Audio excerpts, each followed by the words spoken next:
musoya la ne yɛrɛ bɛ ka fɛn min tobi sa o de ye tigadigɛna ye hali n'a sɔrɔ maa dɔw b'a yira k'a fɔ ko tigadigɛna tobi kɔni ko o tɛ koba ye nka an bɛ aw ladɔnniya k'a fɔ ko Bamakɔ yan muso caman bɛ yen o tɛ se tobi la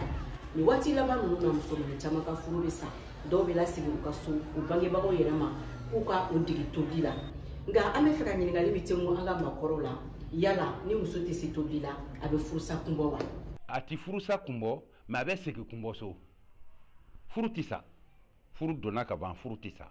nka a bɛ segin so walima somɔgɔw bɛ mɔgɔ d'a ma min bɛna a ka du kɔnɔ n'o bɛna dege o bɛ se ka n'a dege kalo 2 kalo 3 ou bien hali kalo 1 yɛrɛ o b'a dege après o bɛ taa a bɛ kɛ ten de mais k'a fɔ k'a furu ka sa ko parce que a tɛ se tobili la o ye juguya ye a ma se o yɔrɔ ma c'est vrai ko minɛn dɔ jɛngɛnnen nka kɔnɔfɛn ma bɔ. Muso ka sebaliya tobili la hali n'a sɔrɔ a tɛ furusa kunbɔ maa dɔw kɔni y'a yira ko kuma shuru do sigida kɔnɔ. A bɛ maloya de se i ma sigi i ka sigida la nka yan'a ka maloya se i ma i ka sigida la a bɛ maloya se i ma i ka du kɔnɔ mɔgɔ ni fɛn bɛɛ bɛ bɔ i ka so de sani den ka furu den n'a ka tobili bɛ bɔ so de a n'a ka lamɔ bɛ bɔ so de a n'a ka ladamu bɛ bɔ so de musoya yɛrɛ ye saniya suma duman ni tobili duman. Dusu Diallo ni y'ale furu san 3 ye ɲina denmisɛnnilama don den kelen b'a bolo a ka fɔla ko kalan kɔni ma ale ka cɛlasigi bara sa a b'a ka fɛɛrɛw fɔ an ye. Bon ni ala ye ne sigiyɔrɔ bɛ duba ma ne bɛ duba kɔnɔ an mɔgɔ caman de bɛ tobili bɔ ɲɔgɔn fɛ bon ni ne bɛ kalan na ne bɛ cɛlasigi baara la ni ga bɛ ne la don min na ne b'o tile 2 bila n bɛ taa ekɔli la ni ga tɛ n na n bɛ continuer n ka ekɔli ni ga tile 2 bɛ n b'o tile 2 bila n bɛ taa ekɔli la komi an ka ca an bɛ se ka tile 10 kɔ kɛ an tɛ ga kɛ. Bangebagaw tɛ sɔn k'u denw dege baara la u bɛ tile ban yaala ka su ban yaala. O la maa dɔw bɛ jalaki bin denmansaw de kan ko bawo den musoma ka kan ka dege musoya baaraw la kabini a sini bɛ kuruli daminɛ. O tɛ denmisɛnninw ka defo ye masaw de ka defo ye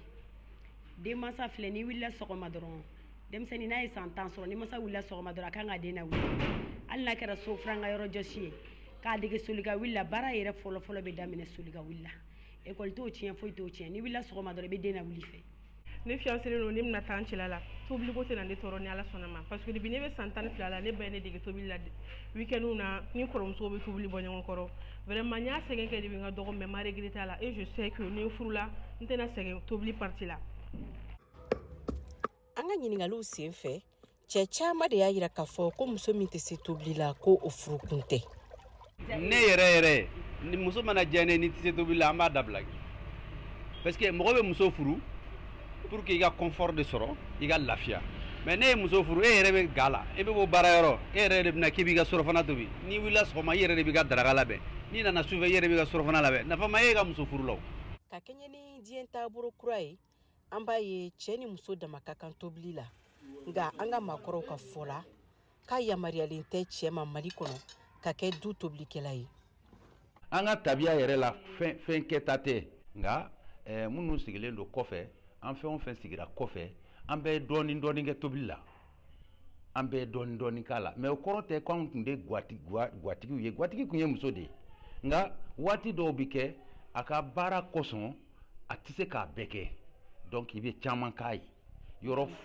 voilà o yamaruyalen don ka tugu aw sigiyɔrɔ cogoya dɔ y'o ye mais anw fɛ yan farafin anw sigiyɔrɔ cogoya la o t'i bɛn cogo si la ka tugu n'a fɔra ko ne ka tobili kɛ ne dɔgɔmuso tɛ sɔn fiyewu ko ne ka tobili kɛ du kɔnɔ. Ayiwa aw bɔra ka maaw hakilinataw de lamɛn nin waati in na bɛɛ lajɛlen kɔni bɛnnen don a kan ko musomanin ka se tobili la o ye fɛn ɲumanba ye an bɛ se ka bilasiralikan min di denmansaw ani denmusow ma o de ye denmansaw ka u denw kalan tobili la halisa denmusoninw aw ka gɛlɛ gabugudaw la bawo tobili tɛ denmisɛn ka kalan sa a t'a ka tulonkɛ sa a t'a ka baara wɛrɛ sa Mariam Kuyate ka lasirikan don ka bɔ Bamako VOA Banbara tɔgɔ la.